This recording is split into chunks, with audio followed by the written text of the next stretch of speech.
So now I would like to share some of my experiences processing, just to to give you an idea. So there was this time that I forgot my bag somewhere. It was actually a very safe place, but I just forgot it. And this bag contained valuables, important documents, and cash. And I was so nervous and so afraid that it would get stolen, that the bag would get stolen. It was a very strong kind of fear, I would say excessive and totally out of proportion for the situation. And I felt so much tension all over my body. I felt so bad. Even when I had already gotten back to the place and I found the bag there, all contents intact and nothing got stolen, I was still feeling so much tension. And, even later that day, I still felt so bad, so I did free spotting on it. And a lot of memories came up. Like, for example, this time when I was in high school and my wallet got stolen, and along with it, the only letter from my sort of sweetheart at the time, who had recently migrated to the other side of the world. And also I remembered like a roommate stealing some of my things. And also like my wallet, again, getting stolen, this time on the train somewhere.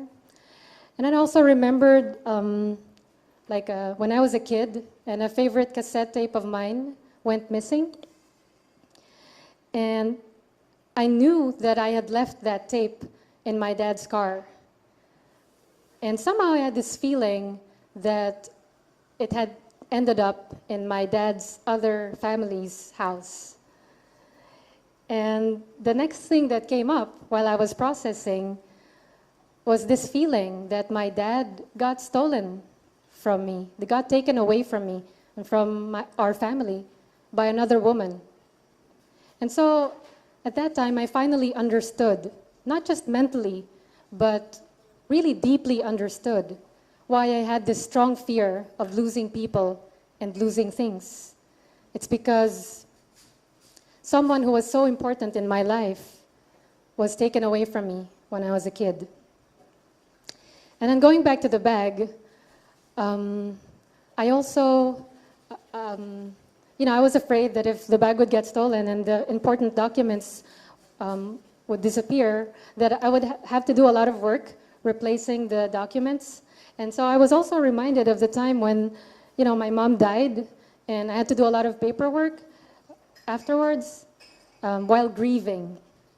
And also, at that time, I was so afraid that, that my mom's assets would go to my dad and his other family because, my parents weren't they weren't divorced. Here in the Philippines, you can't really get a divorce.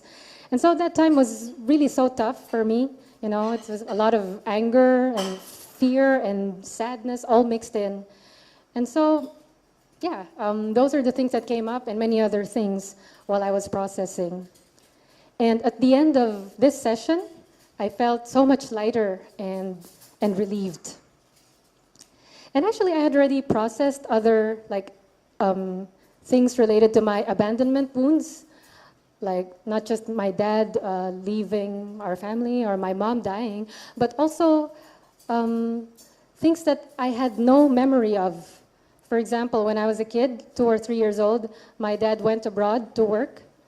And I recalled that. I was able to remember that while processing. And I said I had no memory of that at all. And another thing is things that I had already long forgotten. Yeah, things that I'd forgotten for a long time. For example, yeah, yeah, all right. Yeah, for example, a best friend moving when I was 7 years old, and so on. Yeah, everything okay? Yeah.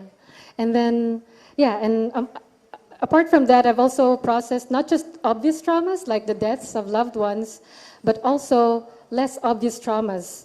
For example, the pain of being compared and judged which is actually pretty common in our society, due in part to our schooling system. And because we're so used to it, we're not aware that these things actually affect us. And then, yeah, I've also I've observed, and as well as other people, that when you do free spotting on a certain person, this person's behavior towards you somehow changes. And yeah, that's very strange, but it seems that we really are connected in ways that we may not be aware of.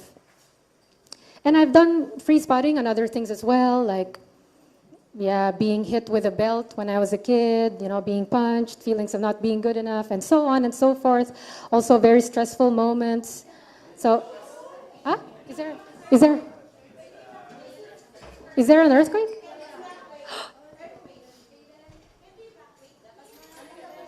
All right. Oh, scary.